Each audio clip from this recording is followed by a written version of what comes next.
Augusto Palembe, a secretária de Estado da província de Maputo, segundo manchete de um dos órgãos tanto de imprensa a nível nacional, na mira do Conselho, melhor, do Gabinete de Combate à Corrupção. Qual é a sua primeira leitura? Bem, eu acho que eu queria ir direto ao assunto. Senti o fone um pouco com estrangido, porque ele ficou em cima do muro. Mas eu acho que a senhora Vitória Diogo deve se demitir para que a investigação ocorra na sua normalidade. É mau nesse país, porque os nossos dirigentes, mesmo sabendo que pisaram na linha vermelha, estão a ser investigados, querem continuar a estar no modo de cima. Eu não consigo perceber, no dia que ela vai ser ouvida, a de ir lá com sirenes da Procuradoria, as sirenes vão chegar, estacionar o carro lá fora na Procuradoria, ela entrar, ser investigada. Num país sério, eu já vi em outros países, qualquer acusação que um ministro ou alguém exime-se, renuncia até que se prove a veracidade dos fatos. Agora, está de parabéns a imprensa nacional, que despolitou esta situação. Está de parabéns mesmo, porque se não fosse a imprensa, se não fosse os partidos da oposição, se não fosse a sociedade civil que levou a peito para denunciar esses fatos, nós estaríamos aqui, sem falar disso, a senhora a viver do bom e do melhor numa casa de 400 mil meticais. Enquanto há funcionários públicos que o salário mínimo são 3 mil meticais. A senhora estava a viver ali a pagar 400 mil meticais. E sem contar com os salários dela, com água, energia e luz. Ou seja, talvez os gastos que o Estado está a fazer ali eram 600, 700 mil meticais. Olhando para aquilo que está a acontecer em Cabo Delgado, há pessoas que não têm nenhuma tenda para ficar. Mas estamos a ter alguém que está a viver numa casa de 400 mil meticais. Então, são essas situações que alguém tem que pôr a mão na consciência. A própria Vitória Diogo tem que pôr a mão na consciência. Não há uma necessidade de ser até a PGR, a andar à procura dela. Ela mesma, no momento que arrendaram aquela casa, ela é funcionária pública há anos. Ela conhece as regras, conhece a lei. Se ela entrou naquela casa, sabia que aquela casa custava 400 mil e o limite é 120 mil meticais. Se não o fez, é porque ela o fez com livre consciência. E ela deve ser penalizada por isso. E eu quero pedir ao chefe do Estado, para o bom da justiça moçambicana, que exonere essa senhora. Que exonere essa senhora para que a justiça possa trabalhar livremente, porque é uma vergonha. E eu acho que a investigação tem que ir mais longe, porque também, além dela, há o Ministério das Finanças. Como é que era feito o pagamento? Bom, chegamos até aí, mas Antônio Mchanga, ainda é uma questão de presunção, não há nada de concreto. O Gabinete de Combate à Corrupção está ainda a investigar o caso, mas aqui aponta-se uma média de cerca de 3 milhões de meticais que o Estado, portanto, despendeu, não é? De cerca de janeiro a outubro. Como é que se explica isto a ser verdade? Tendo em conta a prepotência, a falta de vergonha e arrogância com que ela se comportou quando esta questão quando a questão veio ao público, quando foi despoltada pelo jornal Canal de Moçambique, eu acho que não só deve ser investigada lá, como também tem que ser investigada no Ministério do Trabalho, onde ela esteve. Acredito que, por exemplo, fundos do trabalho migratório também podem ter tido o mesmo destino. Ou há uma situação em que, em algum momento, o Ministério do Trabalho se mete no meio entre o Ministério do Trabalho, TEBA, Ministério do Trabalho. É um processo que faz muita gente perder dinheiro. Há muita gente que tem diferenças de pequenas 500, 4, 5 randes, que da informação que eu tenho, durante o mandato dela e no fim do mandato da outra ministra, esses dinheiros nunca foram esclarecidos. os donos do dinheiro existem e a África do Sul já disse que já transferiu esse dinheiro. Então acho que tem que se esticar um pouco mais, ir-se ao Ministério do Trabalho também vasculhar-se, porque essa senhora tem mais práticas, não acredito que esteja a aprender a fazer aquilo lá onde é secretário de Estado. Deve ser um bode vivendo dela, então já está apanhada. Então temos que ir ao máximo, que é para poder apurar e responsabilizá-la, de forma que ela saiba que neste Moçambique não se pode criar mais práticas.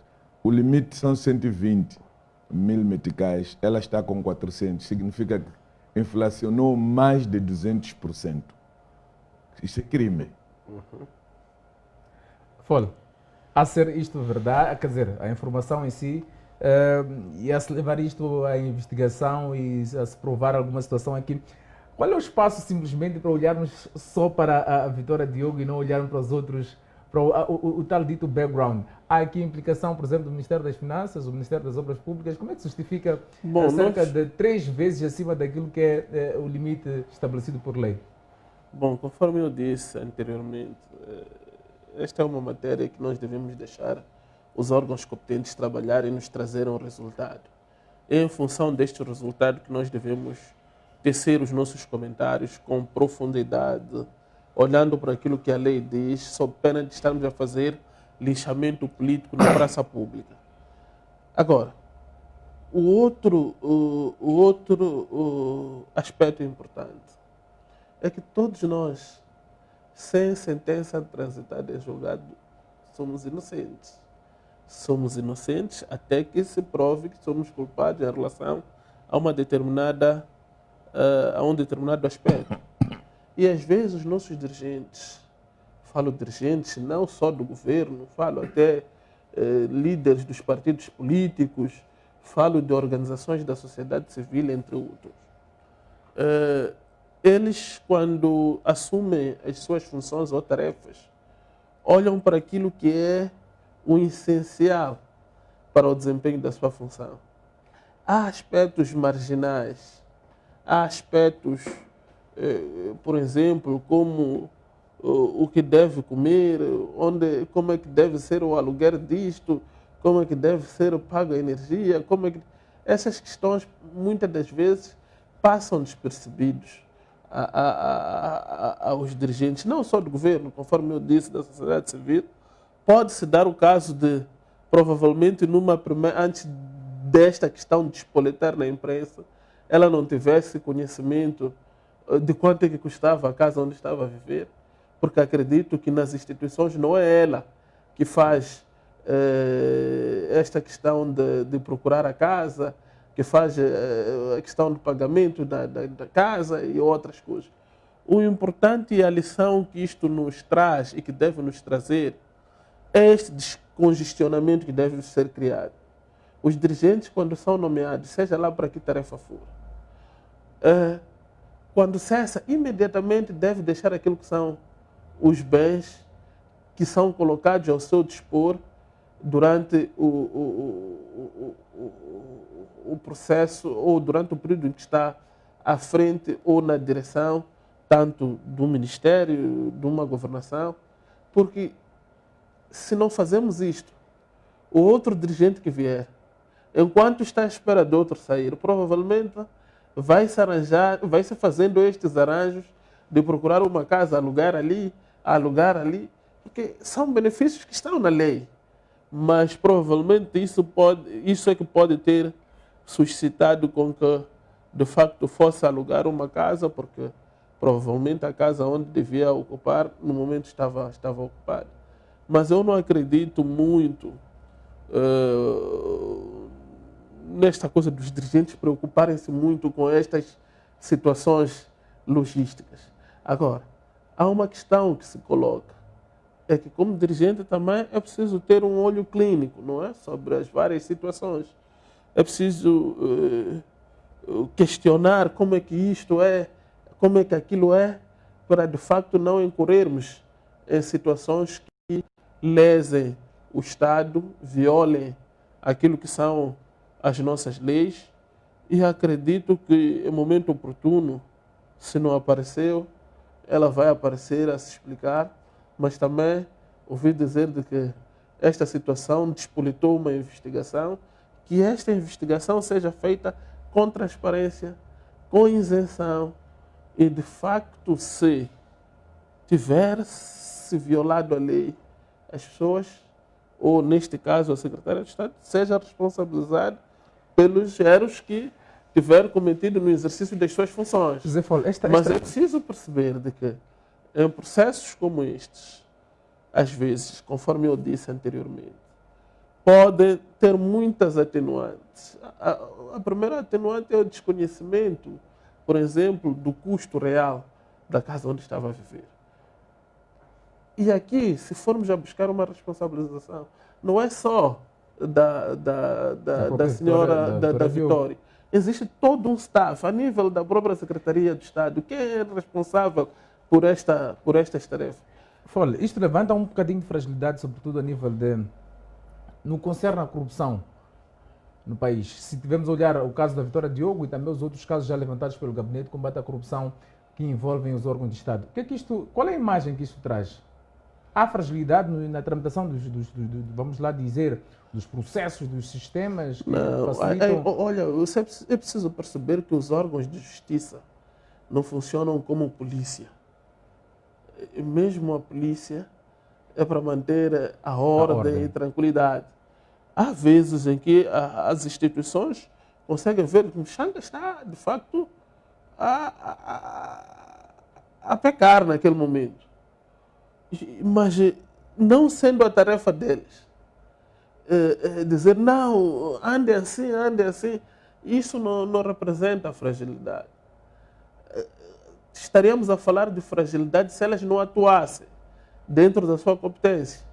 Mas, neste momento, elas próprias estão a investigar esta situação. Veja só o momento em que decorreu a ação e o momento em que se despoletou a situação e o momento em que anunciam que estão a investigar esta situação. Veja os momentos para dizer que os órgãos de justiça não trabalham como polícia, não vão atrás. Olha... Mas a fragilização que eu coloco aqui não necessariamente da parte, por exemplo, do Gabinete de Combate à Corrupção, dos órgãos de justiça, mas a tramitação dos processos que chegam até o processo da corrupção em si. Se olharmos, por exemplo, para os vários casos já despoletados... Sim, é aquilo que eu estava a dizer. A imagem que isto pode traduzir não é boa. Não é boa. Mas até que ponto este caso representa materialmente uma ação corrupta? Senão, a própria Procuradoria não estaria a investigar. O Gabinete de Combate à Corrupção não estaria a investigar. Estaria imediatamente a dizer que aqui houve um ato de corrupção. Então, imediatamente estaria aí a desencadear aquilo que são os processos subsequentes. É preciso fazer gestão sim, de tempo. É preciso saber com relação é preciso saber destrinçar estes Exatamente, aspectos. Eu quero a sua posição com relação. É o Gabinete de Combate à Corrupção a levantar mais um caso que envolve um órgão, vamos lá, do Estado, do Governo, com a probabilidade, não é, de estar associado à corrupção. Ainda não é uma matéria acabada para termos a certeza das coisas, mas qual é a imagem que isto levanta? Jorge, o nosso sistema está podre. Temos que aceitar isso. Se não aceitarmos isso, o sistema nunca vai ser organizado. Jorge, eu já tive colegas, amigos que trabalham, ainda tenho esses amigos, estão nas UGEAs, trabalham com o sistema SISTAF. Muitas das vezes recebem ordens superiores, ligar, transfere esse dinheiro para fulano, transfere esse dinheiro para a organização tal. E o funcionário do Estado questiona, mas essa empresa não é admitida a receber o dinheiro da função pública.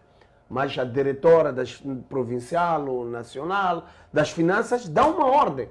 É uma ordem superior, esse dinheiro vai ao OJM, esse dinheiro vai ao OMM, e esse dinheiro é mandado pelo sistema. Prova isso. Do SISTAF. Prova então, isso. É aí onde começa a sujeira. Prova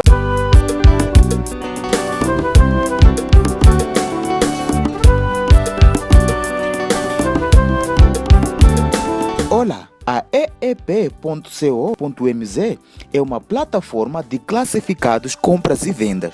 Quero dizer, nela tu podes vender assim como podes comprar os seus bens.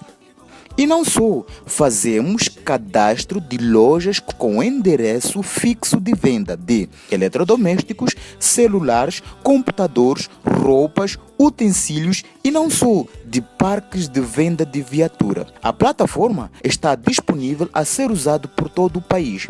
Ao baixar o aplicativo e fazer o login, o usuário ganha 300 meticais de bônus para anunciar e 5 meticais semanalmente. Mas atenção, esta promoção é válida por um tempo determinado. Acesse o link e não só, os contatos que já estão a passar no rodapé para ter acesso a essa loja virtual.